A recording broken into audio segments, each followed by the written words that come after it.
I'm a visual filmmaker as opposed to a literary filmmaker. So the movie doesn't rest in the dialogue, it rests in the visuals. In episode 1, we had established a very Art Nouveau, very fluid form.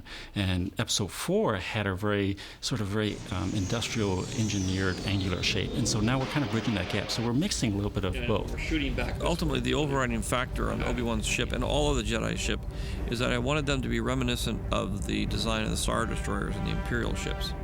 Because ultimately, that's where those ships grew out of.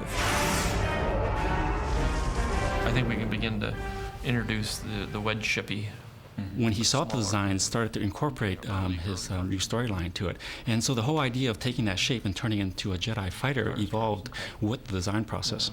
Maybe take some World War I battleships, German, cut them off about halfway through, take them top and bottom and wedgie them out a little bit. Okay. And then it's my job and the rest of the artists to come up with the background for that design and make it make sense so that no one questions the design when they see the film. So we boom down and then... Obi-Wan's Jedi fighter is actually one of the very first ships now that we're starting to see sort of tying the aesthetic design that we've established in episode 1 with the pre-existing designs of episode 4. Reasonably high, a tighter version.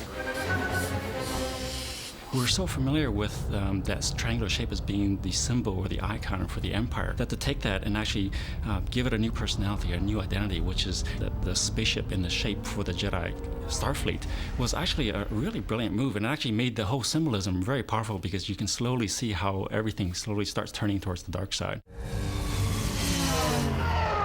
And even this could have a little bit of a... George has the designs in his mind, and he sort of is the master editor of all of this. So he decides what is within the realm of the Star Wars universe and what is beyond it. For every design that I use in the movie, there's at least 10 or 15 designs that get rejected.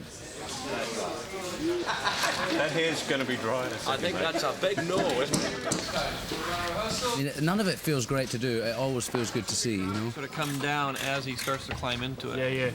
Obi-Wan's fighter actually evolved out of about a dozen sketches.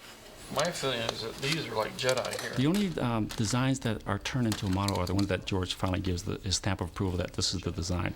We'll do a real quick mock-up, whether it's a small little prototype or a little foam core study model. It's to carry the design to the next stage so George can actually pick it up and hold it and look at it.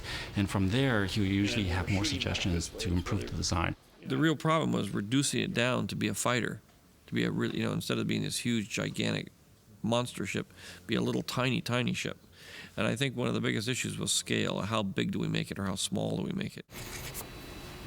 Too small.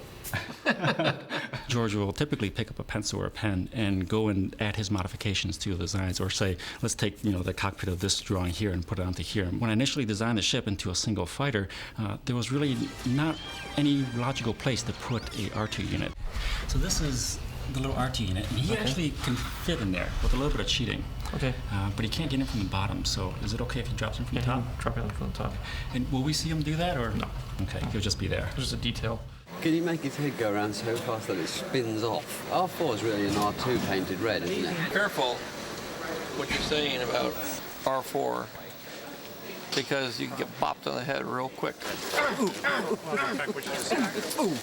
Actually, we could have got the angle just right and done it. I've always wanted to have my own ship, and he gets one, and he gets to take off in it on his own adventure in this one, which is cool. In action. I mean, you're sitting in a wooden ship being rocked around by guys and so to see it, I'm sure, because I haven't seen it yet, will be extraordinary. Cut. Okay, that was good. I loved it. That was beautiful. That was magnificent. Sorry, 40 south.